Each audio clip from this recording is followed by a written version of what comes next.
నమస్తే 3T TV news కి స్వాగతం. జడ్చర్ల కేంద్రంలో మీడియా సమావేశంలో మహబూబ్ నగర్ ఎంపీ అభ్యర్థి చెల్లా వంశీచంద్ర రెడ్డి మాట్లాడుతూ ఎంపీ టికెట్ దక్కే అవకాశం లభించిందని, తనను గెలిపించే బాధ్యత కూడా ఇదే పాలమూరు బిడ్డలు తీసుకోవాలని సిడబ్ల్యూసి ప్రత్యేక ఆహ్వానిలి దేతాడు మహబూబ్ నగర్ ఎంపీ అభ్యర్థి చెల్లా వంశీచంద్ర రెడ్డి కోరారు. మహబూబ్ నగర్ జిల్లా జడ్చర్లలోని కాంగ్రెస్ కార్యాలయంలో స్థానిక ఎమ్మెల్యే జనంపల్లి అనిరుద్ రెడ్డి ఆధ్వర్యంలో ఏర్పాటు చేసిన మీడియా సమావేశంలో ఆయన మాట్లాడారు. గత 10 ఏళ్ల పాలనలో కేసీఆర్ కుటుంబం తప్ప అధికారులు ప్రజాప్రతినిధులకు ఎవరికీ అధికారం ఇవ్వకుండా కేవలం ఏకపక్షంగా వ్యవహరించాలని ఆరోపించారు.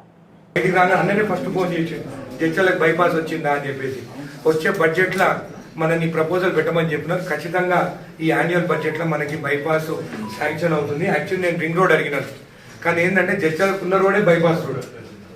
ఏదైతే మెయిన్ రోడ్ ఉందో అది ఇప్పుడు బైపాస్ రోడ్. బైపాస్ కి మళ్ళా రింగ్ రోడ్ అనేది రాదు. సో ఇప్పుడు బైపాస్ రోడ్స్ అడిగినాను. ఒకటి కల్వకుర్తికి, ఇంకోటి వచ్చేసి మైనర్స్ అని చెప్పేసి దాని ఫీజిబిలిటీ స్టడీ చేసి డిపిఆర్ రిపోర్ట్ రెడీ చేసి యాన్యువల్ బడ్జెట్ అది కూడా శాంక్షన్ అవుతుంది. అన్న సపోర్ట్ కూడా మనకు అవసరం. రేపు అన్న మంచి మెజారిటీతో మనం గెలిపించుకుంటే రేపు మనకు డ్రై పోర్ట్ మల్లు రవి గారు ఉన్నప్పుడు డ్రై పోర్ట్ శాంక్షన్ చేయించాడు. ఈ 10 ఏళ్ల ఈ అసమర్థ గవర్నమెంట్ వల్ల ఒక్కరోజు కూడా వీళ్ళు ఢిల్లీకి పోయి డ్రై పోర్టా లేకపోతే రోడ్లా అని అడగలేదు. వీళ్ళు నేషనల్ కవిత కోసం పోయినాడు లక్ష్మారెడ్డి, కానీ ఎప్పుడు కానీ రోడ్ల కోసం పోలేదు. అన్న ఖచ్చితంగా గెలుస్తున్నాడు. డ్రై పోర్ట్ కోసం కృషి చేస్తాము. ఈ బైపాస్ రోడ్ కూడా ఖచ్చితంగా వస్తుంది. మనకు సెంట్రల్ కూడా సపోర్ట్ కావాలి. సెంట్రల్ ఫండ్స్ ఇక లోకల్ మన స్టేట్ ఫండ్స్ తోని జడ్చర్లని నేను చెప్తున్నాను. ఇప్పుడు షార్నగర్ బాగా డెవలప్ అయింది. 100% జడ్చర్లని మంచి స్థానంలో మంచి డెవలప్మెంట్ మేము ముందుకు వెళ్తామని చెప్పి మీకు తెలియజేస్తాను. ప్రతి ఒక్కరిని నేను కూడా కోరుతున్నాను. ప్రింట్ అండ్ మీడియా మిత్రులు కూడా మాకు సపోర్ట్గా ఉండాలి. మన సీఎం ఉన్నాడు, మన ఎమ్మెల్యే, ఇప్పుడు మన ఎంపీ. మన ఎంపీ గెలిస్తే పక్క 7 కాన్సర్ అన్న అక్కడ చెప్పొస్తుండే, కానీ నాకు నమ్మకం ఉంది అందరికన్నా ఎక్కువ నిధులు నేను జడ్చర్లకు తీసుకొస్తామని నేను మాటిస్తున్నాను. బాధ్యత అలా త్యాగం చేసి ఒకవేళ నిజంగా మీరు చెప్పండి అక్కడ 100% గెలుచుండే మినిస్టర్ ఉంటుంది, మంచి క్యాబినెట్ ర్యాంక్ ఉంటుండే, మన మహబూబ్నగర్ మంచిగా అన్న మంచి వర్క్స్ తీసుకొస్తుంది. ఈరోజు నాకు రోడ్స్ కానీ ఏది ఉన్నా కానీ అన్న కూడా అంటే ఎంతైనా వెంకన్న ఆర్ఎంపీ మినిస్టర్ ఉన్నా కానీ కూడా మన ఇన్ఛార్జ్ లోక్సభ అన్న కూడా మాట్లాడింది. మనకి దాదాపు 160 crores దాకా రోడ్స్ కూడా రావడం జరిగింది అన్న వల్ల. అదే కాకుండా 6 చెక్ డ్యామ్స్ పెట్టినాం. అన్న కూడా ఉత్తమన్నతో కూడా మాట్లాడి ఆ చెక్ డ్యామ్స్ కూడా మనకి అప్రూవల్స్ కావాలని చెప్పి అన్న కూడా మాట్లాడలేదు. ఇంకా ఎలక్షన్ కోడ్ అయిపోయిన తర్వాత ఆ చెక్ డ్యామ్స్ కూడా మనకి వస్తాయని చెప్పి తెలియజేస్తాం. ఇదే కాకుండా మనకి ఎన్నమన్నా మేమందరం కలిసి ఎన్ఐటీ తీసుకురావాలని చెప్పేసి కూడా మేము ప్రయత్నిస్తాం. అయితే మహబూబ్ నగర్ జడ్చర్ల మధ్యలో తీసుకొస్తే రెండింటికి ఉపయోగపడుతుందని కూడా ఆ ప్లాన్లో కూడా ఉన్నాము. అయితే వంశన్న మన మహబూబ్ నగర్ నుండి లోక్సభ అభ్యర్థిగా, అదేవిధంగా మన సీఎం రేవంత్ రెడ్డి గారి కాన్స్టిట్యూన్సీ కొడంగల్ కూడా మన పార్లమెంటే కాబట్టి మనము మన సీఎం గారికి వంశాన్ని మంచి మెజారిటీతో గెలిపించుకొని ఒక గిఫ్ట్ లాగా జడ్చర్ల నుండి మనం ఇవ్వాలని చెప్పి కూడా నేను ప్రజలను కోరుకుంటున్నాను. మన పార్టీ వచ్చిన తర్వాత 6 గ్యారెంటీల పైన బస్సు కానీ, మహిళలకు ఉచిత ప్రయాణం కానీ, గ్యాస్ సిలిండర్ 500 రూపీస్ కానీ, ఇంకోటి ఏంటంటే ఇది ఎలక్ట్రిసిటీ బిల్ 200 యూనిట్స్ వరకు మనకి ఏంటంటే ఆ రోజే ఎమ్మెల్సీ కోడ్ వచ్చింది కాబట్టి ఇక్కడ ఆగిపోయింది. నాకేం వాళ్ళు బాధపడాల్సిన అవసరం లేదు. కోడ్ అయిపోగానే ఇది కూడా అమలు అవుతుందని చెప్పి కూడా వాళ్ళకి తెలియజేస్తున్నాము. ఇది కాగానే మీకు రైతు రుణమాఫీ. లోక్సభ నియోజకవర్గ ప్రజలు ఎప్పుడుగా ఊహించని విధంగా షాద్నగర్, జడ్చర్ల, దేవరకద్ర నియోజకవర్గాలకు పెద్ద ఎత్తున ఉద్యోగ ఉపాధి అవకాశాలు కలిగే విధంగా ఈ యొక్క హైవేని ఒక ఇండస్ట్రియల్ కారిడార్ గా మార్చడానికి మేము చిత్తశుద్ధితో పని చేయడం జరుగుతుంది. ఇవే కాకుండా మెరుగైనటువంటి విద్యా ఆరోగ్య సదుపాయాలు కల్పించడము, తర్వాత స్థానికంగా, ఎందుకంటే సమయం లేదు కాబట్టి ఇప్పుడు అన్ని కూడా డీటెయిల్ గా చెప్పలేకపోతున్నా నేను, ప్రతి ఒక్క శాసనసభ నియోజకవర్గానికి ప్రత్యేక ప్రణాళికతో ముందుకెళ్లడం జరుగుతుంది. మేము లోక్సభ ఎన్నికలకు పోయే ముందు ఇంకా సమయం ఉంది. మొదటిసారి లోక్సభ ఎన్నికలకు కూడా స్పష్టమైనటువంటి మేనిఫెస్టోతో ముందుకెళ్తాము. మేనిఫెస్టో విడుదల చేసినప్పుడు మళ్ళీ మీతో డీటెయిల్ గా, ఎందుకంటే ముఖ్యమైనటువంటి సమస్య సాగునీటి సమస్య, ఉద్యోగ ఉపాధి అవకాశాలు కల్పించడం కాబట్టి దాని మీద నేను ప్రస్తావించాను.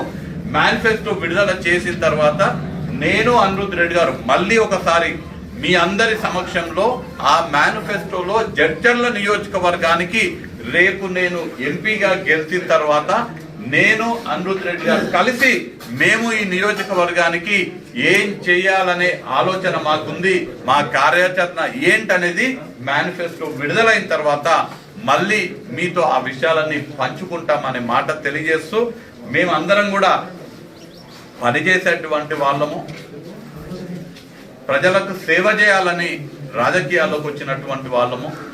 మా పార్టీ దేశానికి స్వాతంత్రం తెచ్చినటువంటి పార్టీ, తెలంగాణ రాష్ట్రాన్ని ఇచ్చినటువంటి పార్టీ. మా నాయకులు మన జిల్లా ముద్దుబిడ్డ రేవంత్ రెడ్డి గారి వాళ్ళ రాష్ట్ర ముఖ్యమంత్రిగా దేశ ప్రజలందరూ కూడా మెచ్చే విధంగా ప్రజాపాలన కొనసాగిస్తున్నారు. మా పార్టీని చూసి, మా నాయకత్వాన్ని చూసి, పనిచేసేటువంటి మా శాసన సభ్యులని చూసి, నా గుణగణాలను చూసి నన్ను మహబూబ్ నగర్ లోక్సభ ఎంపీగా గెలిపించాల్సిందిగా జడ్చర్ల శాసనసభ నియోజకవర్గ ప్రజలందరినీ కూడా మళ్ళీ ఒకసారి మీ అందరి ద్వారా కోరుతున్నాను. ఎమ్మెల్సీ ఎన్నికల నియోజకవర్గంలో ఒక సంగం బండ అనే ఒక రిజర్వాయర్ కింద ఒక బండ ఉన్నది. ఆ బండ పగలు కొడితే 25,000 ఎకరాలకి నీళ్లు పోతాయి. ఆ బండ వాళ్ళు కొట్టాలంటే 10 కోట్ల రూపాయలు ఆ ఊర్లో ఉన్నటువంటి రైతులకి నష్టపరిహారం చెల్లించాలి. 10 ఏళ్ల నుంచి ఎంతమంది అడిగినా గానీ ఆ 10 కోట్లు ఇవ్వలేదు. మేము అధికారంలోకి వచ్చినాక నేను శ్రీహరి ముదిరాజ్ గారు కలిసి 10,07,00,000 రూపాయలు విడుదల చేసినాము.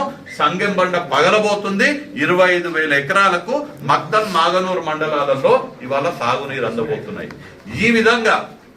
ఈ విధంగా జడ్చర్లలో దాదాపు 1,16,000 ఎకరాలకు సాగునీరు అందించడం, షాద్నగర్ లో 79,956 సాగునీరు అందించడము, దేవరకద్ర నియోజకవర్గంలో 42,000 ఎకరాలు మిగిలింది. ఇంకా కోయిల్ సాగర్ ఇతర ప్రాజెక్టుల ద్వారా నీళ్లు అందిస్తుంటే ఇంకా మిగిలింది 46,000 ఎకరాలు.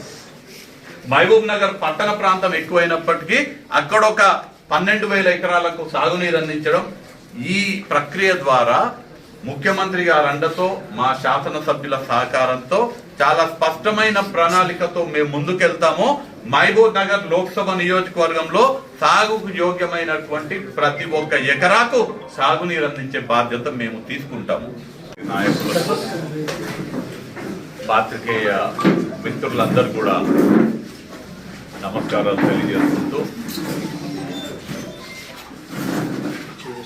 కాంగ్రెస్